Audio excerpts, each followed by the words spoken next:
vasapinde muduma toda kutoti tidzodze timbotsutsa nyaya yacho tovakiwa an order yekuti akufanira kutsika zvaangofanira kutsika mumba mavo saka tinogona kuitsutsa pasina mari nokuti tine interest nekuti dare rinoendera mambo zvino mambo wacho manje achabvumirwa kuva panzvimbo pake saka tingangoiregere pasina mari hazvigoni totoitonga kana mambo vakomwa nedare rinei toti mazvidzoka mambo hamuchabvumirwa imi kutsika panzvimbo amena kuti tivaende kuzambia ini kana toenda kupi handisi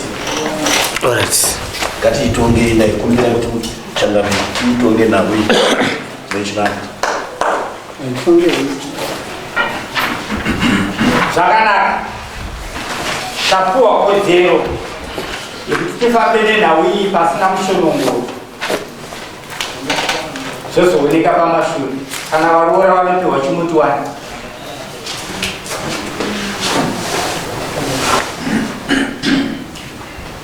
Lucius, zvandaverenga apa wakambozviverengerwa ukazvinzwa? Kwete. Hauna kuzviverengera? Ndakukuverengera saka ndakusuwisa. Kana kwakunzi uye mudare ramambo Makope nemhosva huru yekuudza mambo vange vabuda mudunhu ravo repamandindindi mushure me48 hours.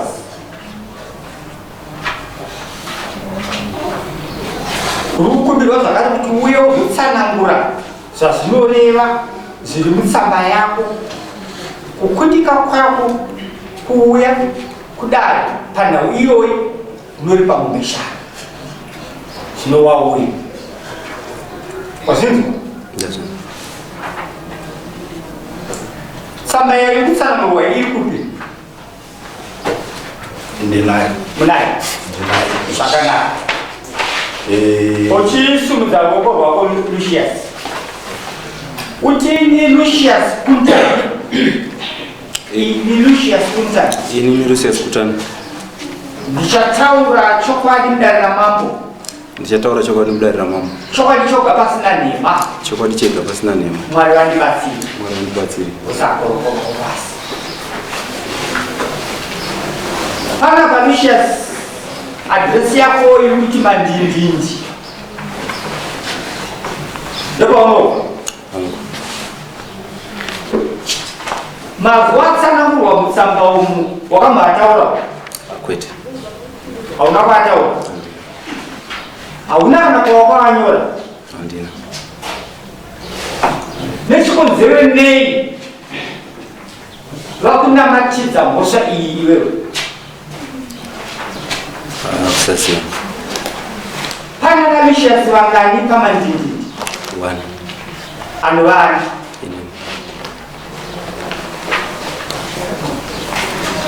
Saka iwe kana uchiti hauna zvawakambotauya, hauna tsamba yawakanyora, ko tikazoona paine tsamba kana kuti paine munhu anotsanangura kuti musuye takamira tiri vaviri, tiri vatatu, tiri vana, tiri makumi akati, wakati zvinoti unozoiti kudii? Zvinogona kundibatsira. Zvinogona kundibatsira wena. Zvinogona kubatsira. Pambaidzi yangu. tsamba yandinayo pano pamusoro pechakati tsamba yandinayo pano iri kubva kuna Mugomeza and Mazhindu Legal Practitioners ava vanowanikwa panhamba 38 Hila Road, Garden, Harare. Yakaitwa dated Mswaniswa 15 April 2024 inoti DSS Mandindindi A1 Citrus Project versus Chief Makope, Elvis Mpaliwa and Shamisa Mbara. We refer to the above matter in which we represent the Mandindindi A1 Citrus Project. 1. We are advised that you have taken it upon yourselves to farm on land to which you have no written nor implied authority over. 2.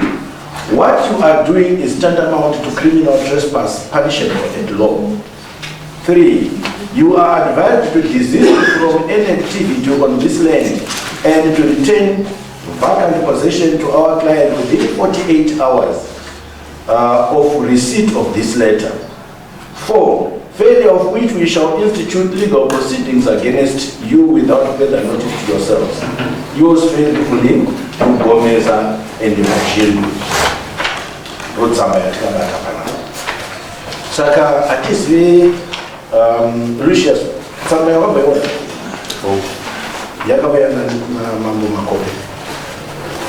Kana kune vanhu taurwa hapa vari visas madindi A1 citrus project yakauya nani ndiwe mumwe wacho wakaiwana vipi kumabvita ani nimira president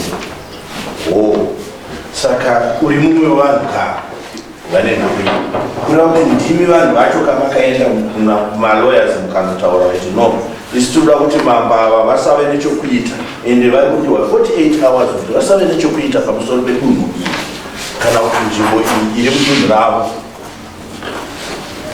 ndizvo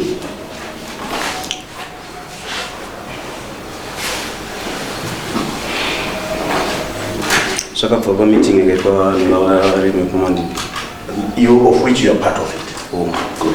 Chitsangamura kuti zvakafamba sei nokuti akachinzwa manyete kuti muzosvika padecision iyo kuti muende kumalawyers muende munotaura kuti mambo ava havasi kuzobvumirwa kuwana chokuita pamusoro penhau iyi yekuti citrus estate A1 it does not fall under his jurisdiction. Yakanyorwa nechirungu kai ngati chasanganisa chirungu nechibhoyi kuitira kuti tese tinzwanane nokuti pamakanga muripo hamuna unge makakerwa tsamba yenechibhoyi. Saka we shall explain it as it is lawful and legal. Saka imbochititsanangurira manje kuti imi zvamukaita chii chakanga chaitika kuti muzokwanisa kuwana tsamba iyi nokuti vanhu ava vanokuuya kwenyu ndimi akatovafambira vana mazhinda right paiwo side amusore nechinaka ndairakudzwa handinyatsoziva wangu tete mambo akasvika ndiri pagadheni akatuma mwana wangu mukomana akaya akandidedza papa uri kudiwa namambo ndakasiya zvandaita mugadheni ndakaenda ndikasangana ndikaona muti aivakamira parodhi mambo kandiidza tikakwazisana ndikubva nditi andauya panapa nenhau anonzi Elvis Mpariwa munomuziva here ndikati hongu Elvis Mpariwa ndinomuziva svika ndauya nenhau yemunda wake ndikati Elvis Mpariwa haana munda kumandindi panapa saka ndo matauro andakaita navo ndokunzi ndiani muwarimu ndokuenda ndokubva ndakwira mota takafamba tikanotsvaga vamupofu navamarufu tikavashaya vamarufu takasangana navo takutodzoka kubva kumashedhi saka mambo akabva ngoti ndakusiyira inyaya ichisara muchiungana komiti yeprazi renyu ndine kwandiri kuenda tozotaura nhau iyi shuwa vakaenda takazodedza musha wese tichiripota kuti ndo nhau yauya namambo panapa vari kuya nenhau yaElvis Mpariwa saka vati kana tinge tagara tozochivadedza kuti toya tosangana nekomiti zvinova zvakaitika saizvozvo tazozivisa varimi vepamandindindi tabva paipa ndikazoenda kumba kwavazambara ndikaonesa zambara tatagara meeting ichiita imudedzi isu tanga tatopa vanhu vangu ati hanga paita arawenzi 1 week tasvika kwazambara itotaiwa mambo atofona izvo kuti vari kutoya mangwana shuwa zuva riya rakasvika takaenda kuchikoro kwatikanosangana mai vana zambara mazitama machekwerwa achikukope Elvis Mpariwa wacho nemwina waElvis Mpariwa nemwana wamambo makope right kumandindindi kwaiva neni namarufu namakofu navachigwida vamajuru vamaichipura vamaigaro vana varimi kumandindindi mambo akatanga nyaya ndauya kuti ndinzwe kuti Elvis Mpariwa akauya achindita nemunda kumandindi ndikati Elvis Mpariwa isakamuzivawo 2013 auya achitenda kuwa munda concession ndikatorana naye ndikaenda naye concession kune munhu waitamba munda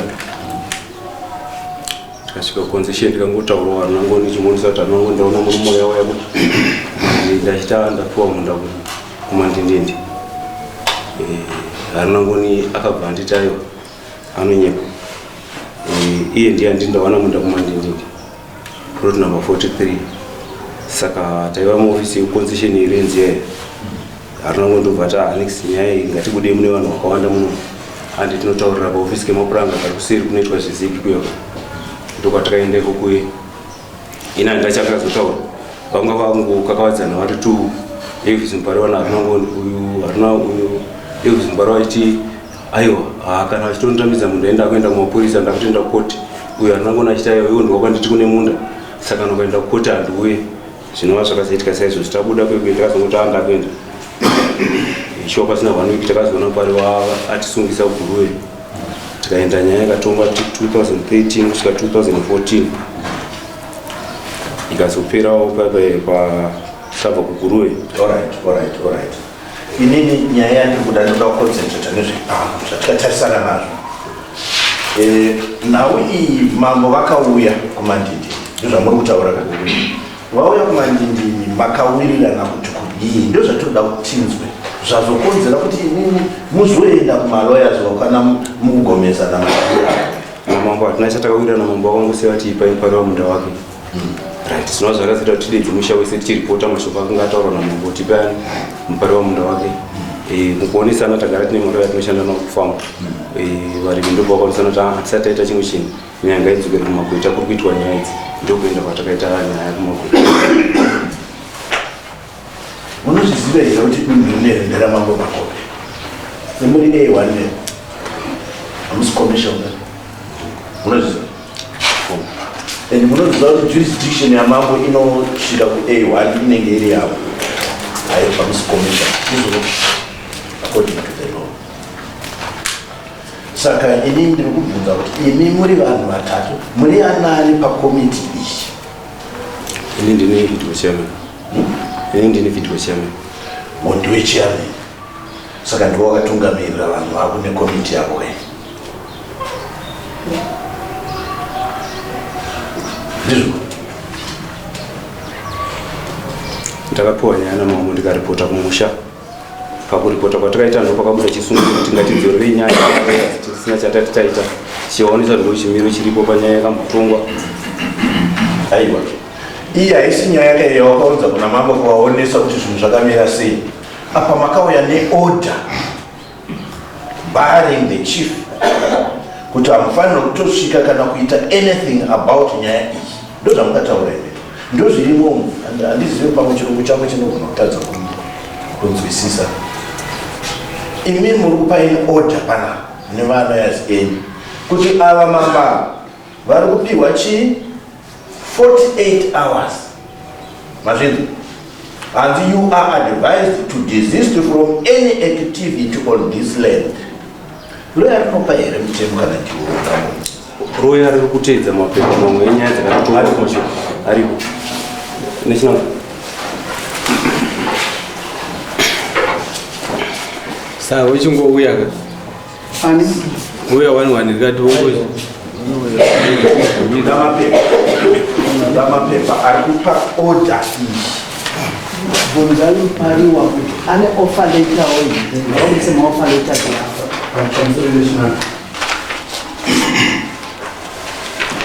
mapepa amunoda kundikanda apa sikati uve offer letter isingawapindisa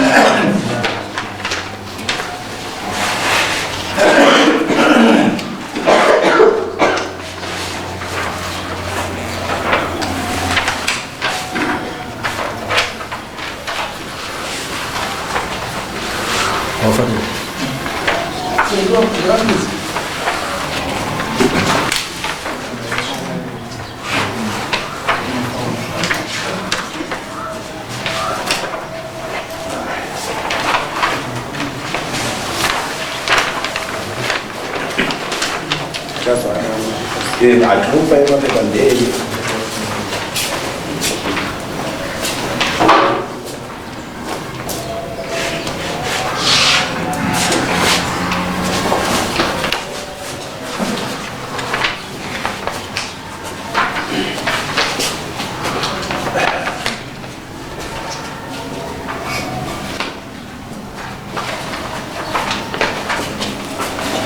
Right. Inimi ndimi Elvis Mpariwa. Ndimwe vanhu vakakwirirwa nevanhu vari kupiwa order nalawyer. Alright, maita basa. Muri kuzvinzwa here mauya nemaiyo? Muri kuzvinzwa? Ndozva Elvis Mpariwa. Izvi ndo zvenyu izvi. This is it. 2004. 2004. Ndopamukaendera nakumatano. And it was Mandini Pump Settlers versus Mazoro Rural District Council, the district administrator. This is nothing to do with the chief. Please accept aside. India Bright Mugomeza.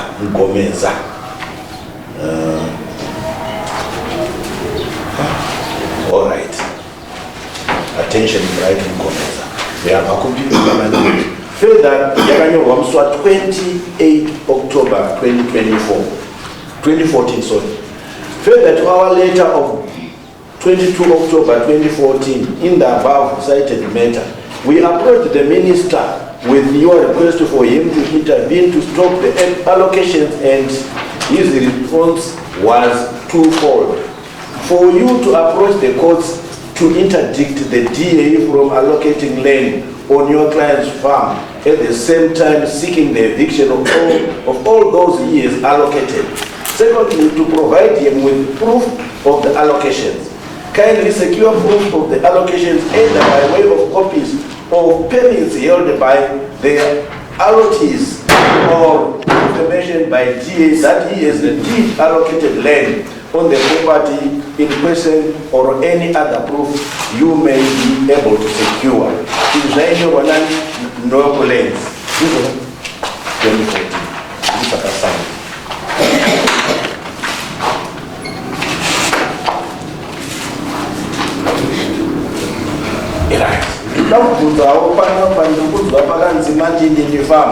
You are later on the above letter dated 17.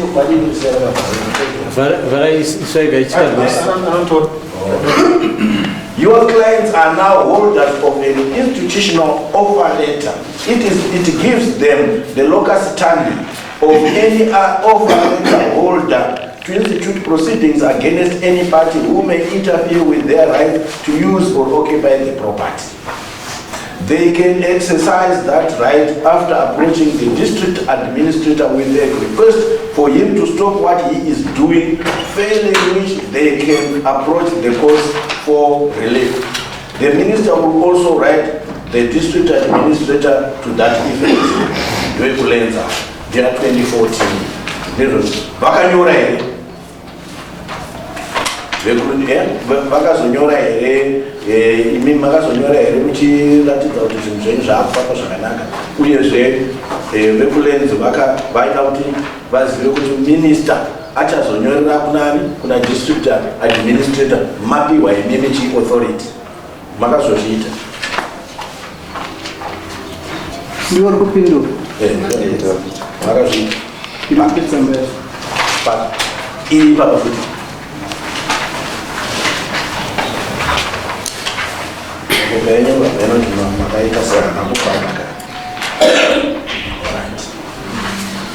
Handova iyi ndiye musi wa 2011 haigona iyi haichaita basa irostaverenga musi wa 2014 kureva kuti ya 2011 iyi ndeye kumashure. Saka isusu nhau yatinayo pano ndeishi yauya panapa. Iyi ndiye musi wa 2013 dzese idzi dziri kutiratidza kuti ndedzakara. Iye zvinozve recent one yaita kuti imimi muende munopiwa order iyi tikaiwana here.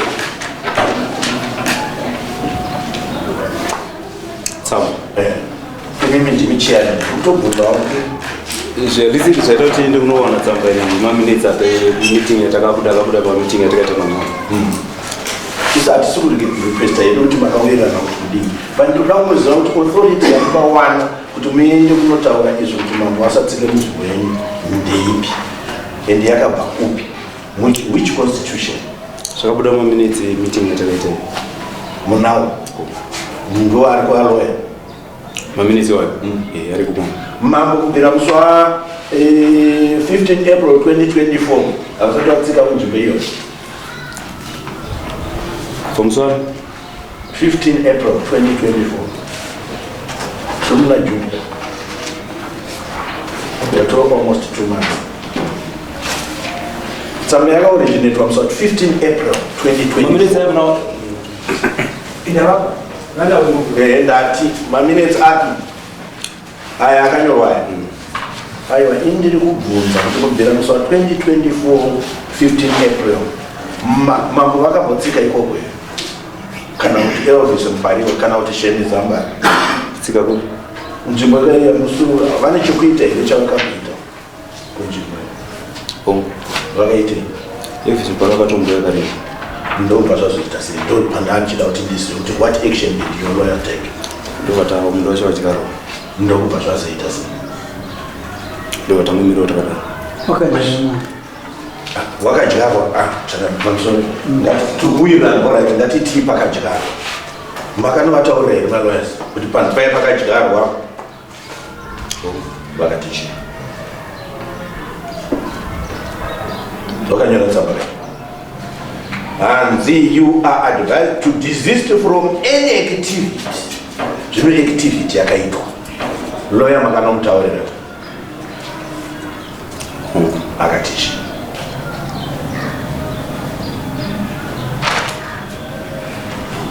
takamudza takazigara zvakanaka kana machigara muri mawaridzi wenzvimbo hapana dambudziko. Ndiani akachita? Ampofu ndiani?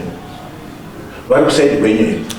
Aiwa indira kuuka kuti vana ava vamuri kutaura vatatu ava vanoti Chief Makope, Elvis Mpariwa and Sheni Zambara vakauya here vakaita activity munzvimbo yavari kurambidzwa nelawyer renyu?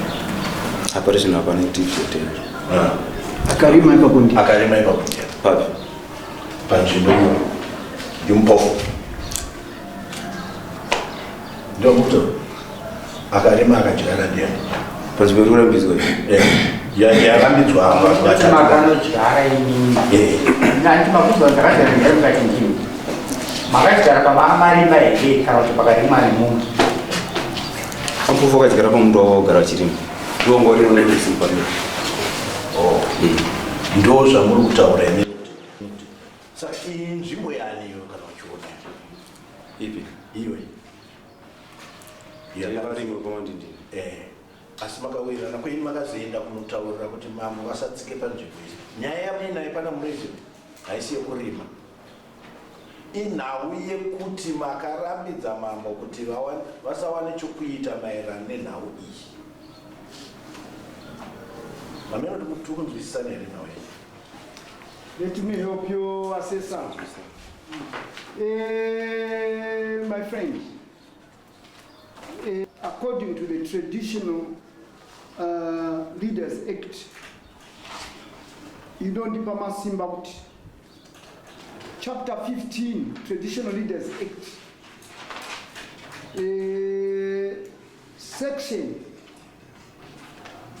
C, you don't treat all persons within your area equally and fairly. Equally and fairly. Mese muri vana vari mudunhu mangu.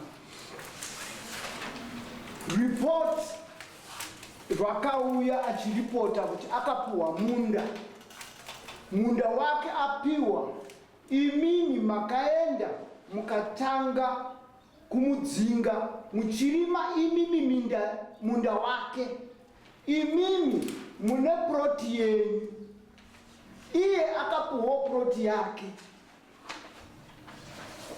Ndiri kuda kukubvunza iwewe Vidiko Chairman kuti Elvis Mpariwa paakaenda kunorima akarima plot nambani, iwewe ploti yako inambani? Ini plot yangu plot number 30. Wakarima akayozorima plot 30 here?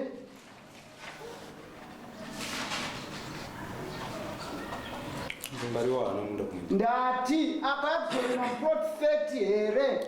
Ini handizi plot ya Mpariwa kwa iri mumandindi. Look here. Imimi nongopindura chete. pamuzungu hausingumanzi munoziva here paploti yake.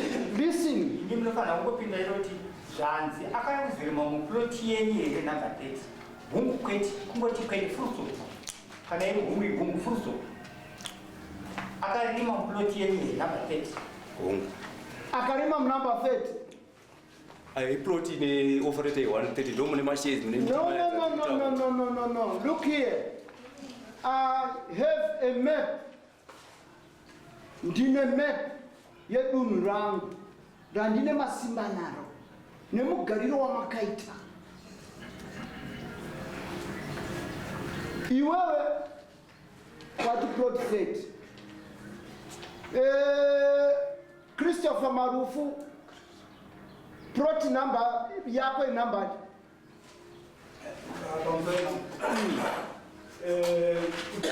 ndokuita zvinhu inoitwa Kristo CRISWEL. Thank you. Pana apa parikuda kuti tinyatsotsetsenura isu sevagaro pamandindindi tinoshuwira ukama hwakanaka namambo vedu, asi pane zvinhu zviri kuitwa zvinogona kunge zvichiitwa kuti ukama hwedu namambo hushate nemhaka yekuti kodzero yevanhu vepamandindindi zviri pamutemo inenge yaakutyorwa pachishandiswa simba ramambo. Nhau iripo document arega kutaurwa naassessor 2011, that's the institutional offer letter. Ndo ine reference kumaletters akanyorwa kuna 2014 by the minister's office. All right, hold on. Mubvunzo wangu uri kubvunza kuti mese muri mabeneficiaries ndizvo? Correct. Hanzi ploti Mr. Mpofu mungawe henyu mogarira kuno. Inini sezvandataura kuti I'm here to treat all the people equally and fairly. Mubvunzo wangu uri kuti Assessor, I want to know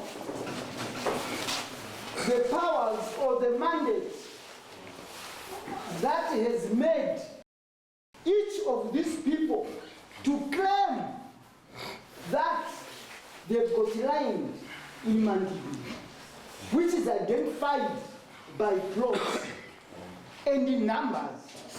Ask this, each of them to say his number.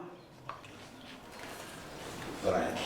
Pamusoro inini pana chidila pana ida kudila what is on this. Those are not chidila kuti ndidile.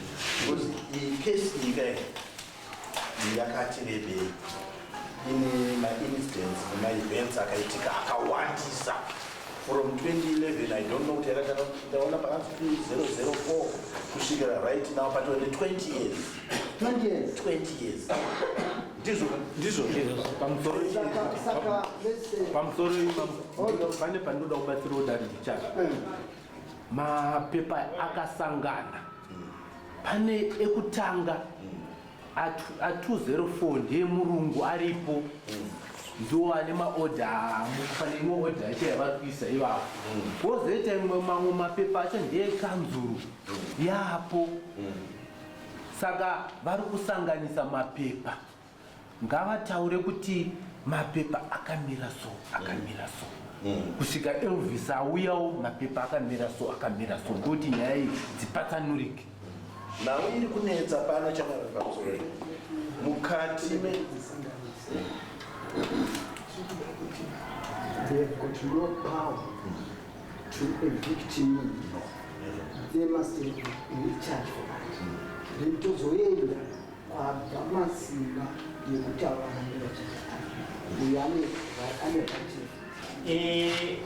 Vamarufu Kristo plot number ichi 36. Avadava Vampofu plot number 22. Vakunjani Plot number 30. plot number 30. Right. Vambaru 43.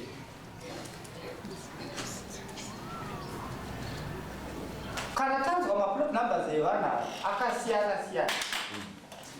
Chii chazokonzeresa kuti ploti yeuyu ipindirwe nevatatu ava? ndandiri kuda kuedza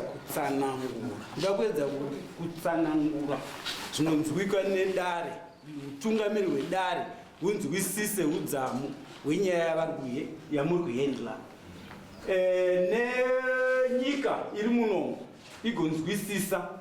Ndofunga statement yandataura yekutanga ndeyekuti hatishuwire kuita ukama husina kukwenenzverwa namambo vedu nedare ravo. Tinoshuwira zvinhu zvakanaka, but pane zvimwe zvinhu zvatakaona zvaakuitika kana kuti zvatingati zviri kuitiswa mambo. Ndokubva tasvika pekuti regedzai tiedze kuonesa. Ndofunga pavakauya mambo takavatsanangurira tichionesa mamiriro akaita mandindindi zvairi right from the beginning. Madocuments ari apa ndakupaya ari kudata from council's time. Council payakambotora land pamandindindi 140 hectares, pakazopinda National Lands Inspectorate ikakanzura offer letter ye140 hectares yekanzuru indo zokubva yareplace yadzorera land kumafarmers epamandindindi through that institutional offer letter. Now tine project pamandindindi yatinayo yatiri kurana that iri covered neinstitutional offer letter. Imomo manje ndo mazo identifyiwa a piece of land. I don't know who identified that. Identify a piece of land for Mpariwa behind the Mandindindi farmers. Zvadaro Mandindindi farmers nokuziva kodzero yavo zviri pamutemo zviri legal vakaopoza that identification and that allocation. Mukuopoza imomo ndobva tasungiswa naMupariwa Ezek. He picked 3 vakasungisa. Saizvezvi 3 were picked vakasungiswa kuno kwamambo. Previously 3 were picked vakasungiswa. Nyaya yakaenda kucivil court. That is 9 years ago, 2014, 2015. Ndo pakaenda nyaya kucivil court. From 2015 up to 2024, Elvis Mpariwa haana kubvira akaya kuzorima pamandindindi. Had it been that anga akapiwa authority yokurima, angadai akangobva kucourt straight nesimba rokucourt achisvika achirima nzvimbo yake. But for 9 years he has been aware. Now azouya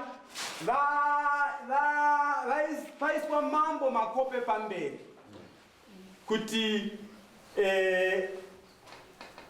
utongo hwakaitwa kwaMajor Street huve hunoshandurwa namambo.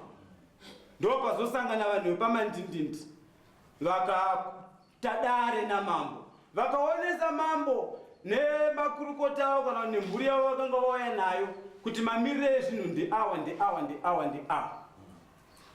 Nzvimbo iyi it's an offer within another offer.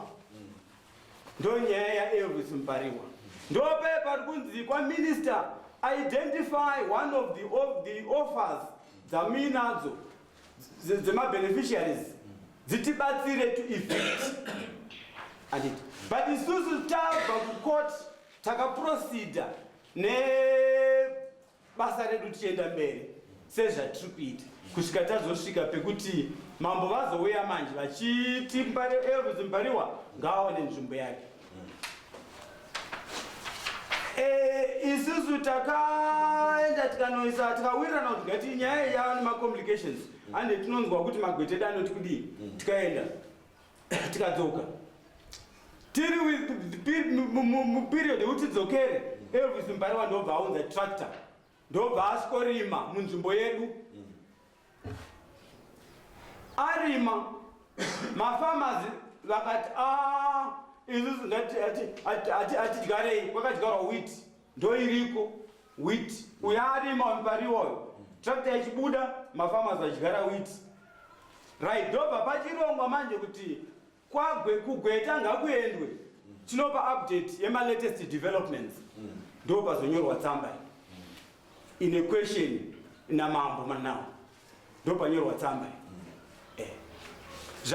uyo anoda muda kuti ubvunze kuti akawana kupi permission kana kuti offer letter yekuti ati nzvimbo ine yake ndozvamuri kuda dai handizvo zvandiri kuda imimi munobvunza zvamunoda asi imimiwo munoda kuziva nokuti maubvunza mubvunzo iwoyo muchitsanangurawo maubvunza mubvunzo iwoyo tinoda kuziva kuti saka tinoda kuti achitiratidza kuti izvi ndo zvakaitika kuti mudare asisa mudare ikodzero yenyu kuofa that ikodzero yake pariwa but we have the right yokuti ukaraise a question we must answer it. It's okay.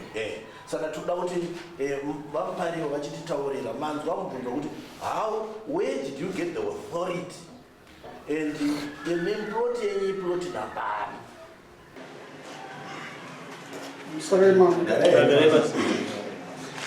Surema mbona makorokota ni vamwe vese vari munhu ini ndinwa cheofisi ipariwa ndakapiwa offer letter after lands committee yasita muna 2013 offer letter yacho iyi ndikutoshamisika kunzwa kuti anhu achikutaura kuti takadyirwa mari yakaiswa kusaidi kudi yakazodii ari kungotaura zvemusoro wake ini ndakaenda kunotsvaga munda kuLens ndakanyorwa offer letter yangu Lens yasita committee ndakapiwa offer letter yangu yandinayo ndaenda pamandindi ndida kunorema pamunda apa ndakatanga kurwiswa nevarume vari munodara vachiti hapana munda pano ndakadzokera kuLens ndakanoti ndaive Lens ini makandipa munda asi muri kuti ndiri kunzi hapana munda kanzisi munda ndakakupa ndakarima vakadistroya zvandandarima vakaya vari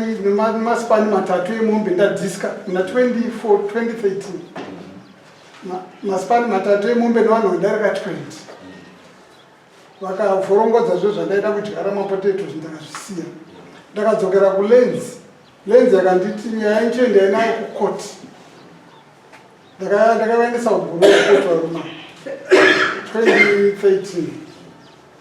2014 tandiri mukoti judgment yakazoishuwa muna 2015 saka ndinoda kuti vambotaura kuti judgment yavo yavanaka imimi judgment ndimi kutaura makatiwa judgment yakanzishira judgment yakati post aenda kukoti ikoko takaanzi presendai mapepa ivangu vana lawyer indaizvimira ndega magistrate akandoda confirmation yekuti mupariwa wakapiwa munda pamandinditi vakanzouyawo neconfirmation yenyu ini ndakadzokera kuconcession pandikapiwa munda ndakasvikonyorwa confirmation yandikaendesa guruve kuna magistrate vakaendawo kuna lawyer wavo akauyawo netsamba yakauya nayo magistrate akati zvinhu zvenyu ndazviona zvese zviri authentic zvazviri authentic ini handikwanise kutonga nyaya yemaboundaries emunda chidzokerai kuLens munoisirwa maboundaries emunda nekuti tsamba yavo yavakanyorerwa ava 2015 naloya wavo yaitotaura kuti pa140 dzavari kutaura kuti community project zita rangu plot yangu iri included ipapo kana makaverenga tsamba iyo yandambokuratidza yaro saka magistrate akati nyaya ngaipedzeswe neLens asi munda wangu uripo ipapo saka Lens yakazoita sei Lens haisati yauya kuti izesa maboundaries ndine matsamba ndifunga makatarisa ndine matsamba ndakanyorera kuLens from 2014 2015 we are almost 9 years down the line I'm submitting to a judgment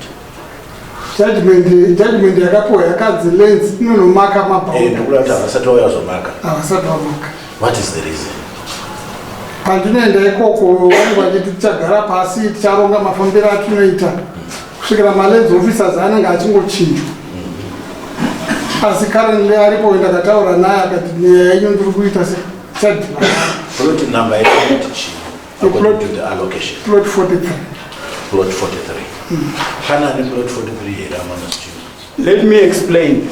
Together in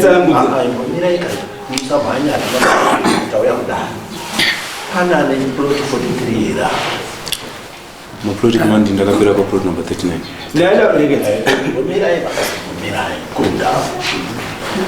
Pa 43 mwati hakuna 43. Hakuna 40. Hakuna 41. Hakuna 42. But awale plot number 43 included. Ndizo zvazvazvengure tena tikulidana kuti tinyatswana Ndizo zoma. Saka tirikuwirirana kakuti amongst the plot maplot esari pa. He says plot yake iripo. Ndizvo. According to this maybe andiri kuitwa handed over na Chandramire. Iri kuratidza kuti pane amene kana makabaiona way. We have 3 of these. And we have 3 if not 4 of these maps on Mandindindi case. 43 makabaiona way. Apa. Tikaiona Iri mukati me tikaiona we are opposing. Saka yesu na msati maona judgment we are opposing. Opposition is okay. To figure out you are opposing. You give pari waru no. In according to the lens. In Indonesia, the plot yangu iri amongst my plots esari. As opposition, jimurura hapa kuchita hakuna shakata. Inini ndakapiwa munda wangu. Ndakapiwa munda wangu inini. Ndakaona mumwe munhu achiya kuzorima munda mangu. Handimutendere kurima munda mangu nekodzero yekuziva kuti munda ndewangu. Kundatiwiwe. Kuwirirana imimi neni. Indiri kutaura kuti imimi allegation yenyu ndeyekuti uyu haana plot number 43 umu hakuna. Indiri kutaura kuti iye ari kutaura kuti lens iri kuuya kuzoita demarcate. Handiti? Ndizvo zvaari kutaura. Imimi yaopposite.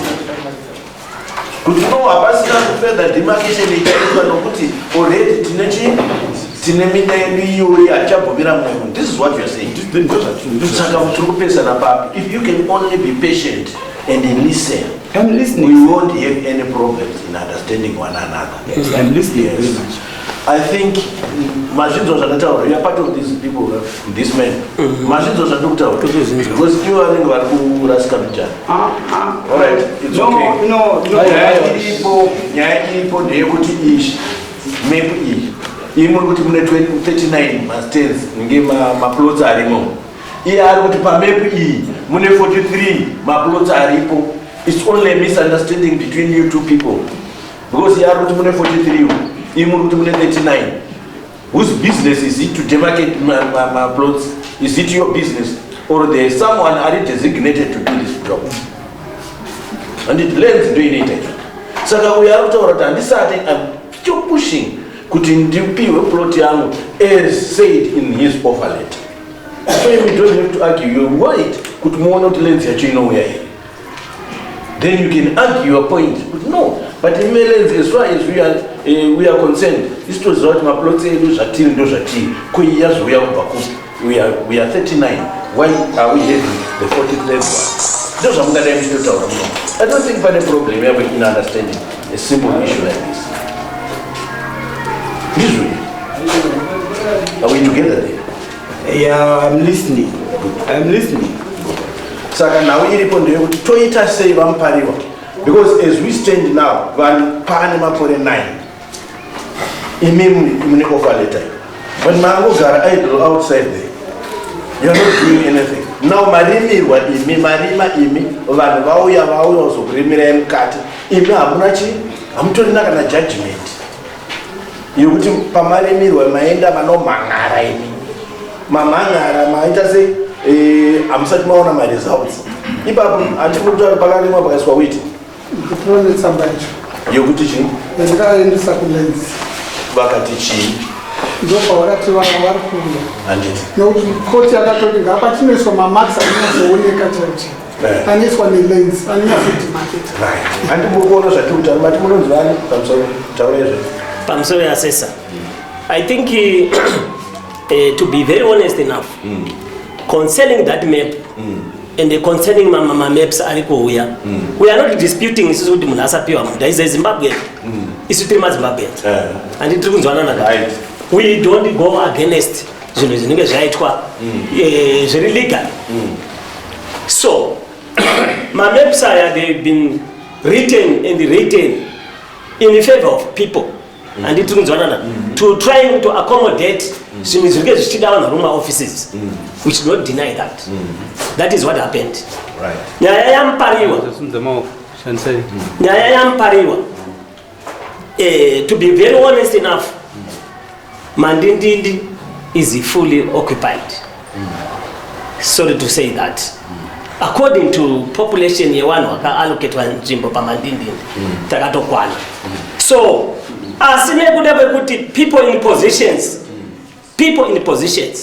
vangadai kuri ku sale, kungadai kuri kukupi, kungadai kuri ku headman, kungadai kuri kupi, munhu anenge awana chimukana wekuti ndaapa chigaro will try to maneuver and do zvinhu zvaanofunga kuti zvikabatsira whatever. Ndo zvinhu zvakaitika pana Mpariwa. Nyaya yaMpariwa kuti awane munda, haana kupiwa munda neLenzi, akapiwa munda na Sabhuku akanga aripo. Sabhuku akanga aripo haana kuenda kana kuti haana kugara nekomiti sezvinoitwa, sezvinobvumirwa neLenzi, sezvinobvumirwa nemutemo kuti kana chikataisa leadership papurazi the committee of 7 ndizvo yaitaurwa mazuva acho yainzi the committee of 7 zvino zvayakunzi vidhiko.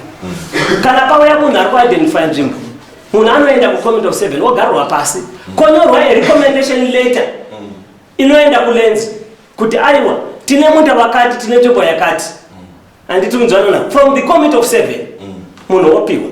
Kana dai kwakuri kuti nyaya yaMpariwa kuti awane munda zvazviri zvinhu zvakanongofambiswa nenzira yakanaka, tiri kunzwanana, committee of 7 yakagara pasi yoonesana papasina kana problem. But kana zvinhu zvakaitwa behind the back kwozoita kundocreatwa kwozoya kwakuya nemamap isu tisiziva kodzero, then that is something else. We need kuti tiprotectwe. Maona nyaya iyi iri kutaurwa kuti yaane almost 20 years as we have said. 20 years instead of kuti tiite development, instead of kuti tirime tigutse nyika, we are being fought right and center, all directions tichiitwa nekuda kwevanhu vanenge vapinda muposition try to create zvinhu zvinofambirana nezvavanenge vachida iwo. That is what happened kuna Mpariwa. I am sorry to say that. No, it's okay. Chitaura yenyu mindozotaura pane pandoda kutaura padiki-diki. Pane pandoda pamusoro dare rakudzogari. Ini pandoda kutaura ndinde ndiri Sabhuku nguva iyoyo. Munda uyu wongo usina munhu, vakaurwira pachawo masetla. Dzimara munda uyu ndakautakura. Vakaurwira. Urwira, kurwa. Fight for. Umbasha nakachembere. Vakaurwira. Vakapedzera kachembera andi auya kumba kwangu akandibata kola. Akanditi sei usina kundisapota kuti ndipinde pamunda iwowo. Ndakati handizvigone. Murukurwa pachenyu. Ndakautakura munda iwowo ndakaendesa kuLenzi concession. Uri mega. Uri munda uri open, uri vacant. Ndakautakura ndakaendesa kuconcession. Ndasvika kuconcession zokanzi hauna hama iri kuda munda. Ndopa ndikati Mpariwa aripo. Munina wangu. Ndakati fambirawo munda uyu. Ndo mafambiro akauita. Zviri open, vaiurwira munda iwowo. Hauna munhu, wongosina munhu. All right, sorry. Ndataura. Asi munoziva here kuti munomati nakuyazogarira kwokuramenda. Are you very aware? The reason why we are here now court is not to allocate land to someone.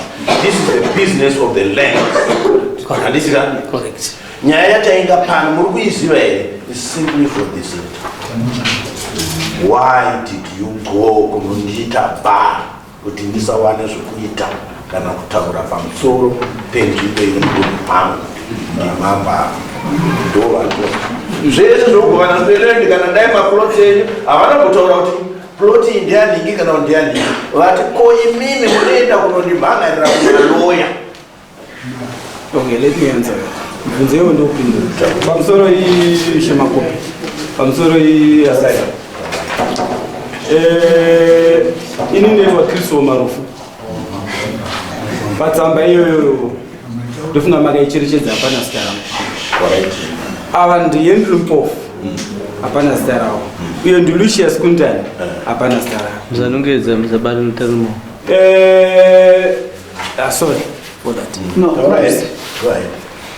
now mvunzo wangu nenguva wakuyapo kuti pakunyorwa kwemasamoni ndakaidentifaiwa sei kuti ndive muridzi wetsamba yemandindindi farmers because pamusoro apo pari kuti mandindindi A1 citrus project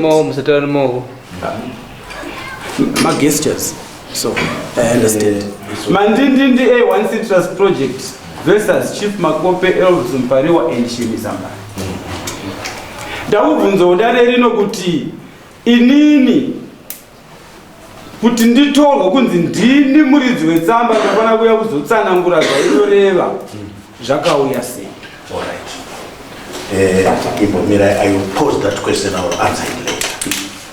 Ndabvunza panapa kuti akauya netsamba iyi kuti izosvikira nhasi isvike kuna these subjects vanoti Chief Makope, Elvis Mpariwa naShemi Zamba. Akaenda nayo to one of these three people here.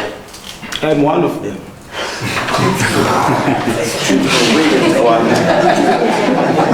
With a reason. No. Yes, it sounds laughable. Zvinoita sezvinosekesa. Aiwa vanhu ndoda kuti ndipatsanangure ipapo. Aiwa unomutiri mudare. It's okay. Ndimunozva mitemo yacho yemudare boy magara muri mudare. Isusu we are outside. Mototibatsirawo kana takurana. Musha wemandindindi wakagara pasi pamaminutes ayo. Ukatarisa ndoda kukubvunza one simple thing. Ndoda kuti ndikupe ka example kadiki. In any institution, when you have a company, and if a company commits an offense, who should be summoned?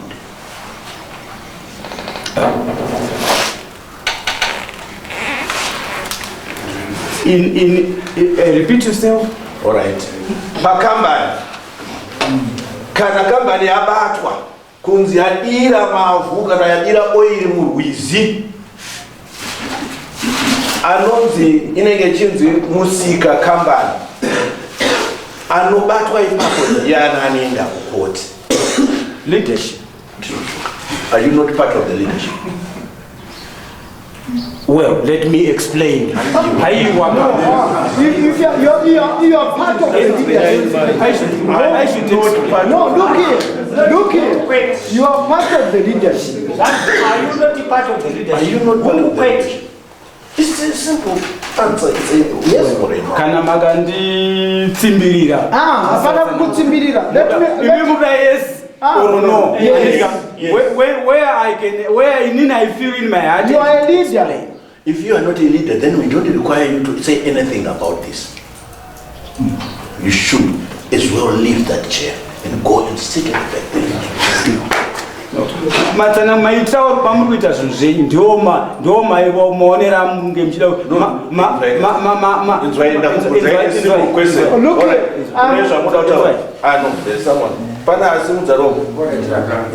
ndingasimudza ruoko baba vamaonera ndikuzvitaka ipate ndipaso yemutungamiriri wekumandindindi saka iwo munhu anoshandiswa semunhu anenge akachenjeresa steri vakabvunzwa imi kana musiri mumutungamiriri chisumuka ipo paya pamubve muye kuno kune vanhu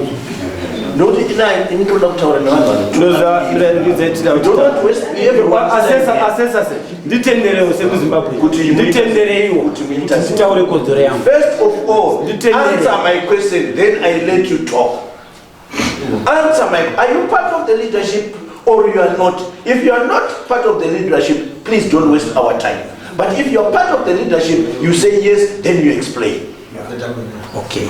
Yes, I'm part of the leadership. Let me explain. Explain. Papraz, pane Vidico. Do you come so? Who is Vidico? Village Development Committee. Who is heading that Vidico? Lucius Kunta. And he said it. Yes. He is the chairman. Yes. But now you are cited. And you even questioned why were you cited. Yes. Then I even answered and posed the question again. Are you part of the leadership? And why are you here? You present the papers pertaining to the Vidico. So you are part of the leadership. And this is why you are here. Help us solve this problem. Simple. We are not here to fight. We are here to resolve a problem. Matika na nchingenda answer kuti the answer question here ndachivumidza kuexplain. Yes, muda kuexplain. Let me explain. Ndiri kuti nini papraz pedu pane Vidico inove yakadedzwa kuti isangane namambo. Papraz pedu pane maprojects anosanganisira this project iti atine nyaya nayo, of which I am the chairman of that project. Ndo zvanaida kuti nditsanangure ndipatsanure tinzwanane tinzwanane zvana ndichibvunza ndabvunzira nyaya yepepa iyi mozafuka zvese zvatapurisa zvimapepa izvi. It's because of this simple thing. Pamwe two statements chete dzaita kuti gadedare rimwe. Saka isi tiri kuti izvi zvokugovamira izvi hazvizvidizvo zvine varidzi vazvo. Isu tiri kubvunza kuti changamiri vari kutaura kuti inini honai vakomana ini ndanzi handisina chokuita nenzvimbo iri mudunhu mangu. Kana ndikaona vanhu vachirwisana handichawana here chokutaura pamusoro pazvo. Ndo why madaidzwa. Saka havaigona kudaidza vanhu vese vanhu vari papa, vamwe vaitaura kuti mambo vava kuita corruption. You see things like that is derogatory language. These are minutes. Remember, they will live until you destroy this. Ndo zvavari kubvunza kuti koinini hamuchandibvumidza kuti ndiwane chokutaura pamusoro pe, nokuti vanhu vakauya kuna mambo vanoda kuyananiswa. Ndo main reason. Mambo havauye kuzotonga chete kungoti iwe une mhosva iwe hauna mhosva, but kana kumava kuzondiendera inini kumaroya kuti ndipiwe nguva kunzi within 48 hours haufanira kutomboonekwa uchitaura anything about this, azviwanepi munhu uyu.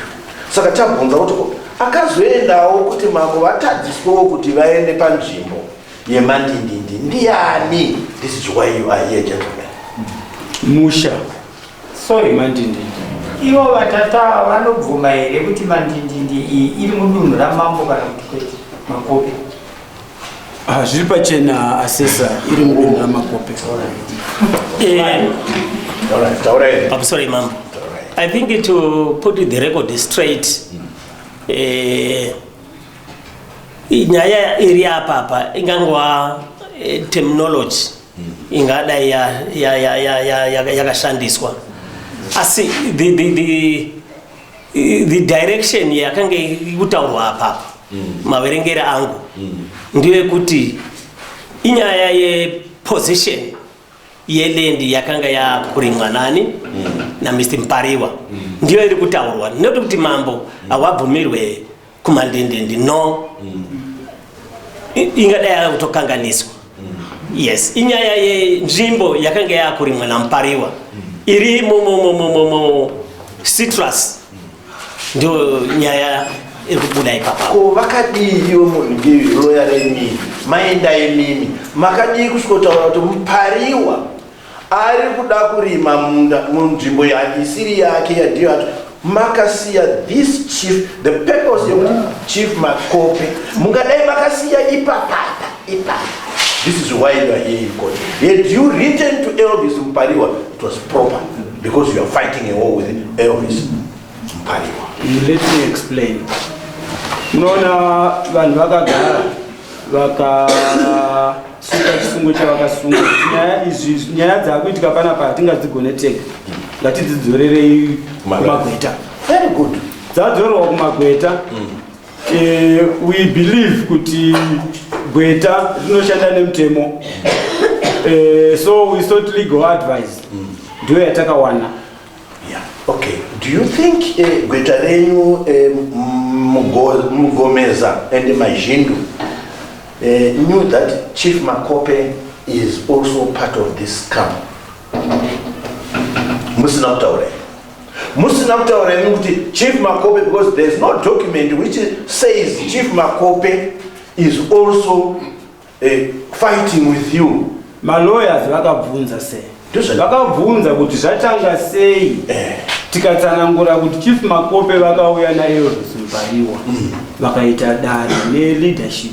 Vakapa a decision yekutaura kuti ini ndauya pano, ndauya kuti ndito overturn whatever argument you are having or any problems you are having with Mpariwa. I have just come here to give a directive. Did he say that?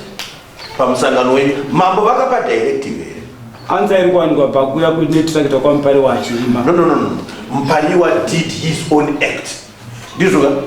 He did it independently. Chief Makope was not involved in him bringing the tractor to till the land. Are we in agreement? Point of objection. Yes. Inini pandakasvika kwese kwatiri kusvika nenawo kukure amayasesa the complainant and the defendant pakuti uyu ana munda pamandindindi ndakabvunza maoffer letters vakabudisa maoffer letters yavo ndikayatarisa ndikagutsikana kuti these are genuine haana musiyano ndikati saka vanaro one maoffer letters yavo yakaoriginata kuba one office which is the government ndobva taisapo ndobva ndaenda paground kuti maploti yacho yakamira sei, mumwe nomumwe aende anomira paploti yake. Ndobva vaenda vandiratidza, ndobva varatidza ploti yaMpariwa. Murubanzo ari kurwadziwa apa ndeupi? Uyo apo chibawe chake kuti ichibata, uyo po chake bata, uyo po chake bata. Wozoenda unotora chemumwe, already you are off track. Yoto wapo chako. Ndakabvunza uyu wewe Kuntani kuti how many hectares do you have? Wakati une mangani? Musuya 30 hectares. Wakati une 30 hectares. Ministry of Lands yakakupa 30 hectares. Iwewe A1 munevamu uri very fair. Inini ndinokuti kwete. You were given 6 hectares each. Iwe wangari sabu makapuwa ma hectares mangani each person. Ekuri my 6 hectares. Vozeta zegrazing dzinozongosheyanwa pamwe chete dzinenge dziri 24 pamutemo weZimbabwe. Asi uyu pakurima kwake kwakuita ane more than 6 hectares dzari kurima pamandindindi. Saka inini ndipo pacho pandiri kuti we want justice. Justice yandinotarisira ndeyekuti tinzwisisane. Minda makapuwa maploti kurima. Pane evidence iripo iri clear. Mameps yari kunongedza maplots. Mumwe nomumwe ndakatonga ndichiti ngaende paploti yake. Ndizvo ndakataura. Makore kubva muna 2013 pamusana pekuti panga pane gakava musiri kuwirirana muchichichidzirana. Elvis akatadza kuuya panzvimbo kuti azorima noti crop yake yanga achirima manga muchidestroya.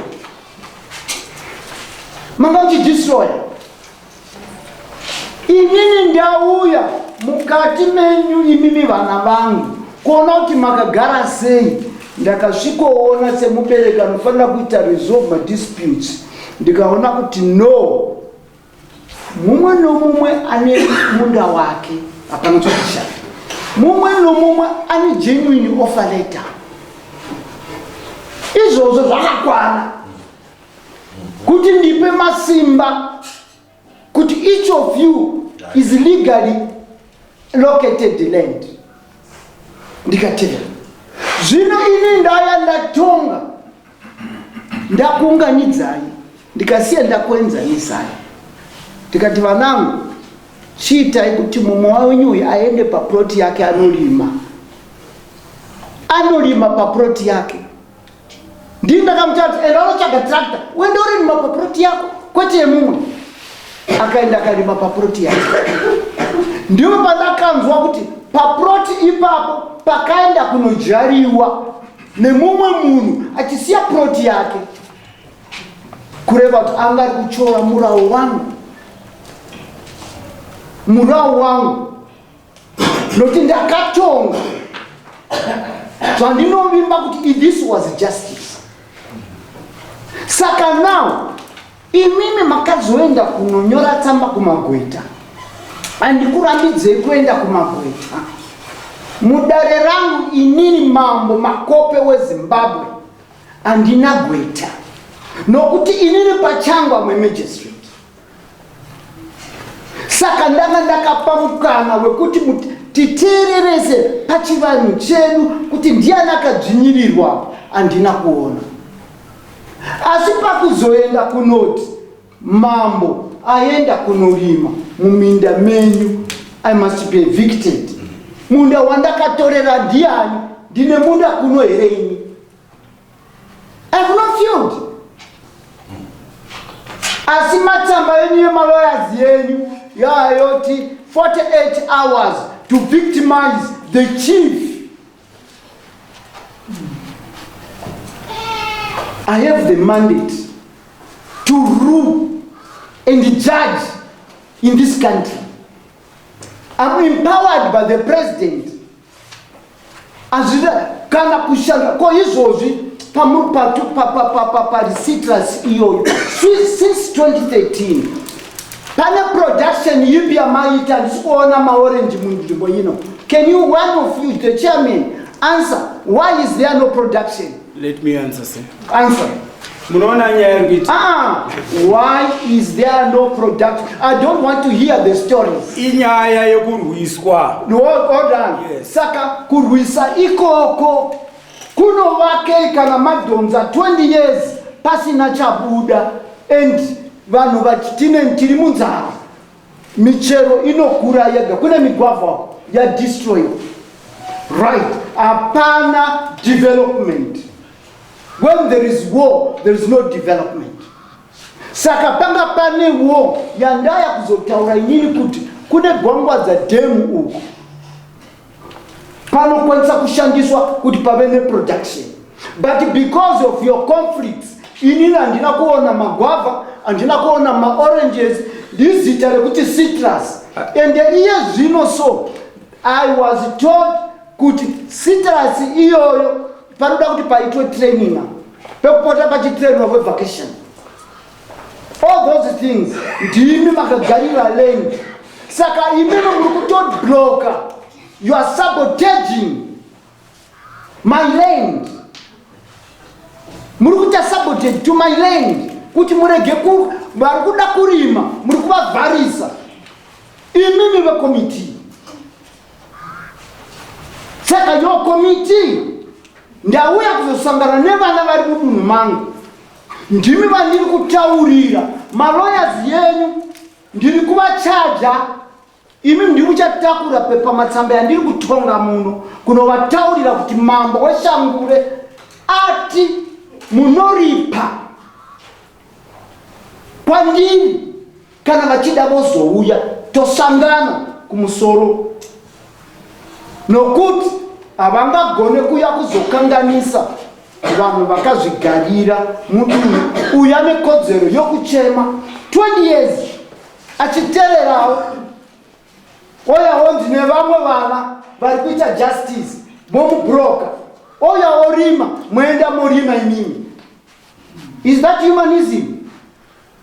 No, inini ndiri kuti this court assessor coming to the point and the conclusion ndeyekuti mbomira yenchakamira kuita conclusion absolute mukapa judgment munaimatidzipa. Yes, right. Nyaya iripo ndeyekuti chakamira Mpariwa akarima plot yake yaanoti ndeyake yaane mapepa akarima munda ukakanganiswa nevavo vakanodyara mbesa dzavo ndizvo imimi panhau iyi inini ndakuadvisa yekuti it's within your right kuti mutenge someone mazvinzo. It's a different case. You were allocated land, you utilized by tilling the land in a bid kuti mudyare zvamaida, then you could not make any development because munhu akapinda. You buy someone otongwa sezvairi ngaibude mucitrus estate mazvinzo.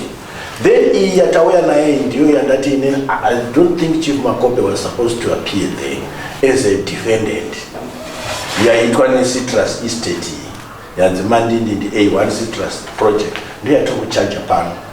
And ndavotaura chiti company kana ichinge yaita se yatadza vatuvamiriri ndo vanenge vatadza ndo vari responsible. Whatever they are going to do, they will do it sezvavari secommittee secompany what have you, asi they will face the wrath of the law because the law ndiyo yatinokotika nayo haisi individual. Kana svika kunobviswa mombe 10 haibve muhomwe yemumwe munhu inobva muhomwe yekomiti. Saka ini sekuona kwandaita ndaona kuti citrus estate citrus project yakaita payakaita ichinongedza Chief Makope with the Elvis Mpariwa and Shemi Zambara. They can stand on their own. These are individuals. But with the chief himself, I think he has the right. And he has nothing to do nechi nezvirikuitwa. It's within his right kuti aona kuti community yavo irikugara zvakanaka here. Don't involve him my issues akadaro as an individual, but he is a community leader. Ndo now yandiri kuona yamara akakanganisa. And at times you do not have to answer because kana tataura inenda taura kuti no apa you aid imimi as a citrus project kuti muti Chief Makope had something to do nezvakaitwa na Elvis na Shemi nekurimwa kwakaitwa. I think he is not part of it and tinofanira kuirwa. Whoever akazenga akumenshena is supported by your minutes panapa kuti when you sit down muri mega ememi you apportion blame kuna Chief Makope unnecessarily. Zvimwe zvinhu ngatigarei tofunga kana muri community leaders vanhu vakataura zvavanotaura, but saka muri community leaders munoseva you serve information in right ndo yamunochengeta isina basa lose it because inokanganisa inotanisha image yeproject yenyu necommittee yenyu. I'm sorry to mention this. Yes, assessor said mazwi enyu akanaka amuritaura zvinhu zvikuru, but kana as people in a community makasangana nechinhu chakaomarara kazhinji kacho munotsvagawo legal advice. We went to the lawyers, takaenda kuma lawyers kunopresenta situation yatinga tinayo is seeking legal advice. No, you are right, you are right. Don't go neza kuti ndakunzwisisa mention of Chief Makope. If you knew his name actually Zambara, Mr. Godwin Zambara, that's his name. We don't have to deny this. Baka mention out Mr. Godwin Zambara. we were going to ask you to where does he fit? But you say Chief Makope. You know, the word chief itself has a lot to say. It means a lot. I think the lawyers can better explain what to say vakasvika ipapo. Because no lawyers. Let me mention this. The lawyers did not know that there was a person who has this title, Chief Makope. They didn't know. They did not mention the name Chief Makope. He was not going to write this. Whoever wrote that and signed here had to listen from. He only listened his statement. We refer to the above matter A, in which we represent the Mandindi, in which we are advised in that. It's you who advised him. And apart from that,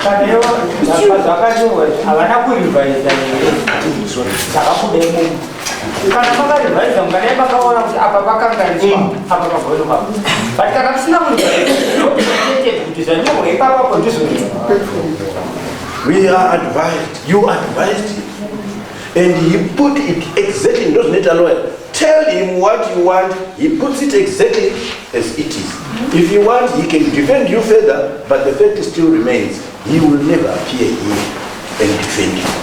This is a traditional court, of course. I'm sorry, ndoda kumboti taure bichana. Pane panya yese mambo kuya kwakaita vaiuya kuzoresolve dispute yepamandini. Tatoba ikoko. Saka ipapo inini pakunyorwa kwangu zita rangu inyora kuti raita sei. Saka isu zvatakutaura tu imimi kana mune complaint you put it. Inini muno we are only talking about the chief because ndo vatino representa muno. Atiku represent imimi vana kana mune zvamunenge muchida munokwira kudai. Ini ndakauya ndakabatana namambo pakuresolve dispute pamandini kwete kuti as an individual. No, zvamuri kunzwa ndati kana mune complaint. Apa pakataurwa vanhu vatatu kana. Hapana unzi Chief Makope and the team. Panzi Chief Makope, Elvis Mpariwa and Shemi Zambari. There are 3 people. But Isisu Manji, we are dealing with the word Chief Makope. We are telling kuda each. Ava vana vatata vamwe vaviri vanoti Elvis Mpariwa na Shemi Zambari vanogona kuzvimirira. If they want they can buy someone. This also. Saka ndo nyaya yatinayo pana. Ndo nyaya yatinayo kuti Isisu Mosha still stands. And you know when it happens this, you are never found innocent. You will be found guilty. Yeah, inyaya tizokusaka matarari Ndizvo anotonga nyaya. Ende ndotofanira kuti chinhu chimwe chete. Mane shumba. Yeah.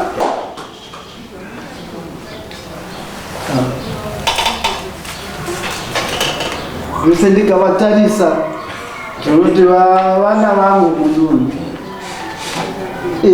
pakusaziva murawo nemafambiro ndo pacho aiwa kushora notini ndanga ndiri kuita basa rangu rinowanika pachapter 15 section 1 chapter 15 section 1 paragraph C rekuti ndinofanira kuita resolve kunetsana kunongo kuchiita vanhu munyika mangu. Saka ndo zvandakanga ndiri kuita.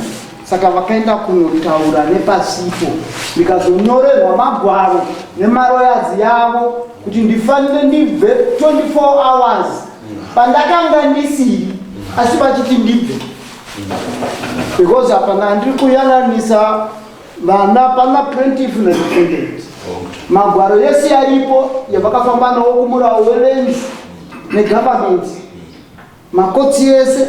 Saka ndakakuzoyananisa kuti aiwa Mpariwa ngani pamunda wake. Saka inini aiwa vanondiri pamombe mbiri.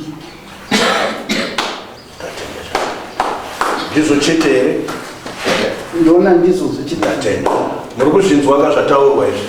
Mandindindi citrus project, Mandindindi A1 citrus project has been fined 2 bovines by the chief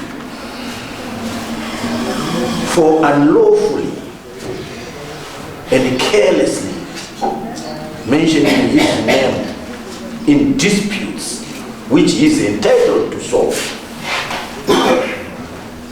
Ndatsanangura pachirungu chanonzwisa chimwe chacho munowedzera. Pane zvimwe here isi tatopedza. Tinoona iyo kwati Elvis.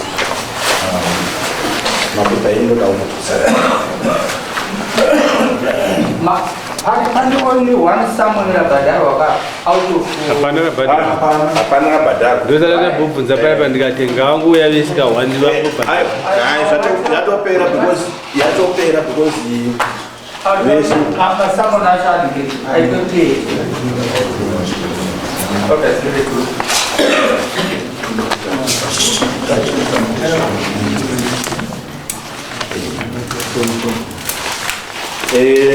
masamu dzanga ari matatu kana vanhu vese varipo here mese muripo right itai so iunganidzei yese because case yes ingori one Uyo ngoita 35 inongoita iyo saka tipeya mara vana venyu ava vachabhadhara makosi avo ngekesi yanhasi then nezvataurwa nejudgment yapiwa